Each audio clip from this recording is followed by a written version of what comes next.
Hello বন্ধুরা, sweet doll স্টোরিতে তোমাদের সকলকে স্বাগত। জন্মাষ্টমীর দিনে গীতার বাড়িতে কৃষ্ণ পুজো হচ্ছে।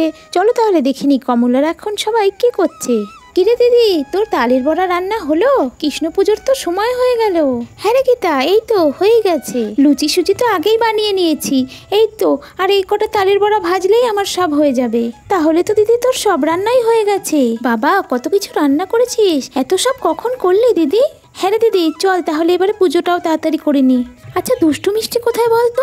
ওদের তো সকাল থেকেই দেখতে পাচ্ছি না, ওদেরকে একটু ডেকে দে। তোর বাড়িতে আসার পর থেকে তো ওরা সারাক্ষণ ঘুরে ঘুরেই বেড়াচ্ছে, রাস্তাঘাট তো কিছুই চেনে না। যদি হারিয়ে টারিয়ে যায়। না না দিদি, চিন্তা করিস না, আমি এক্ষুনি দুষ্টু মিষ্টিকে ডেকে আনছি। একটু পরে দুষ্টু মিষ্টিও চলে এলো। মা, তালের বড়া করছো? একটা দাও না খাই, আমার তালের বড়া খেতে খুব ভালো লাগে।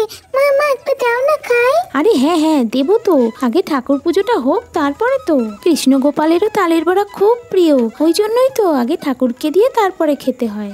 তাই মা, ঠিক আছে, তাহলে আগে তোমার পুজো হয়ে যাক, তারপরে আমি খাবো। এই তো, দুষ্টুমা ছোট হলে কি হবে, সব বোঝে। হ্যাঁ রে দুষ্টু, চল তাহলে আমরা ঠাকুরের সামনে যাই, দেখি তো ঠাকুরটা কেমন হয়েছে। মা, মাসি, তোমরাও তাড়াতাড়ি করে এসো। হ্যাঁ রে মিষ্টি, তুই বোনকে নিয়ে যা, আমরাও এক্ষুনি আসছি। দেখ দিদি, কত চকলেট এখানে। ঠাকুর আবার চকলেট খায় নাকি? হ্যাঁ রে দুষ্টু, কৃষ্ণ গোপাল তো ছোট বাচ্চা, ওই জন্যই তো ঠাকুরকে চকলেট দিতে হয়। একটু পরে সবাই মিলে ঠাকুরের সামনে পুজো দিতে বসে গেল। মা, কি সুন্দর হয়েছে কৃষ্ণ গোপাল ঠাকুরটা। হ্যাঁ রে, ঠাকুরের মুখটা খুব সুন্দর হয়েছে। ঠাকুর তুমি সবার ভালো করো, সবাইকে ভালো রেখো। তারপর কমলা কৃষ্ণ গোপালকে ভোগ নিবেদন করে ঠাকুর পুজো দিল।